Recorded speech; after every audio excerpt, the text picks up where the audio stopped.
Welcome to Pete's World of Poisonous Plants, where myth, medicine, and murder are often the same story. For centuries, poisonous plants weren't just symbols in folklore, they were real, deadly tools used in witchcraft, blamed for curses, and feared for the agonies they caused. Belladonna, deadly nightshade, has a reputation as seductive as it is lethal.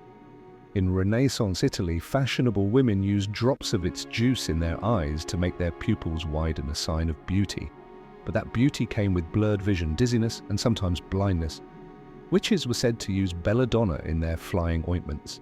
The hallucinogenic alkaloids, atropine, hyoscyamine, scopolamine, can cause vivid visions of flying or shape-shifting. In truth, the body reacts violently. A dry throat, a racing heart, skin flushed red, and delirium that can spiral into seizures, coma, and death. Some truly believed they had flown through the night sky, when in reality they were convulsing on the ground. Henbane has been linked to dark rituals since antiquity. The Greeks associated it with oracles and the dead, while in Norse mythology it may have been brewed into mead for berserkers. In the Middle Ages, it was one of the classic witches' herbs. Its alkaloids are close cousins of those in belladonna, causing wild hallucinations, disorientation, and terrifying visions. In small doses, it may sedate, but in larger ones, it brings muscle spasms, a pounding heart, and eventual respiratory failure. Victims might thrash, speak nonsense, or claw at invisible shapes before slipping into silence. Wolfsbane, aconite, was tied to werewolf lore in parts of Europe. Some legends claimed it caused lycanthropy, others that it repelled the beasts. In reality, aconitine is a fast, ruthless poison. Touch alone can cause tingling and numbness, while swallowing it leads to burning in the mouth, vomiting, and a terrifying sense of suffocation. It interferes with the electrical signals in nerves and muscles. The heart becomes erratic, sometimes racing, sometimes stalling, until it simply fails. Death usually comes from paralysis of the respiratory muscles or cardiac arrest. To villagers who saw bodies stiff and blue-lipped, it was no wonder the plant was linked to monsters. The mandrake may be the most infamous of all. Its forked roots can look eerily like little human figures, which terrified people in the Middle Ages. Folklore said mandrakes were born from the semen of hanged men dripping onto the ground. Pull one from the soil, and it was said to shriek so loudly it killed anyone who heard it. Manuals recommended tying it to a dog, so the animal would die instead of the harvester. The truth? Mandrake contains the same hallucinogenic alkaloids as belladonna and henbane, with equally grim effects. Nausea, vomiting, blurred vision, muscle rigidity, and convulsions were common. In folklore, the root screamed. In reality, it was the victims who screamed as the poison took hold. Rue, with its small yellow flowers, was long considered a magical protector. The Romans called it the herb of grace and believed it warded off evil spirits. In monasteries, monks carried it as a safeguard against witches, but rue is double-edged.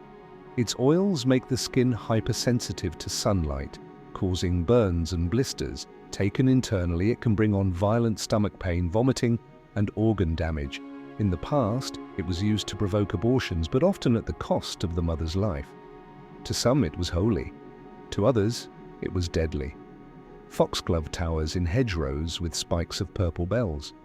Healers learned to use it in the 18th century to treat heart disease, extracting digitalis, which remains a medicine today. But the line between healing and poisoning is razor thin.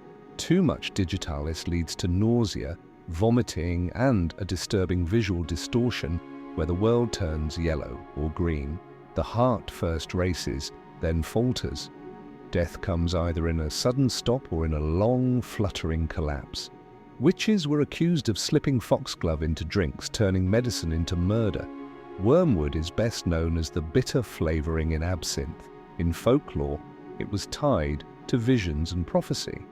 In reality, its compound thujone affects the brain, overstimulating nerves. High doses cause restlessness, muscle spasms, and seizures. Chronic abuse of strong wormwood extracts in the 19th century, especially through cheap absinthe, led to hallucinations, convulsions, and what doctors called absinthism. Some sufferers clawed at their own skin, saw monstrous figures, or wasted away in madness.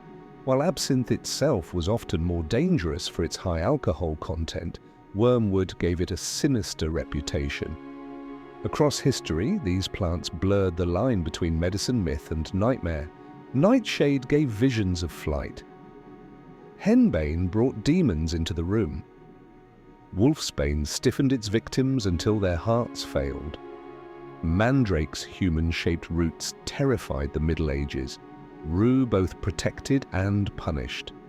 Foxglove healed the heart, or stopped it cold. Wormwood promised inspiration but delivered madness. The folklore may have softened into fairy tales, but the poisons are very real and still waiting in fields, forests and gardens. This is Pete's world of poisonous plants. Enter if you dare. And if tonight's tales have unsettled you, remember this. These plants didn't just inspire myths, they were used in murders, executions, and silent assassinations throughout history. In the next episode, we'll uncover the people who turned folklore into fact and plants into weapons.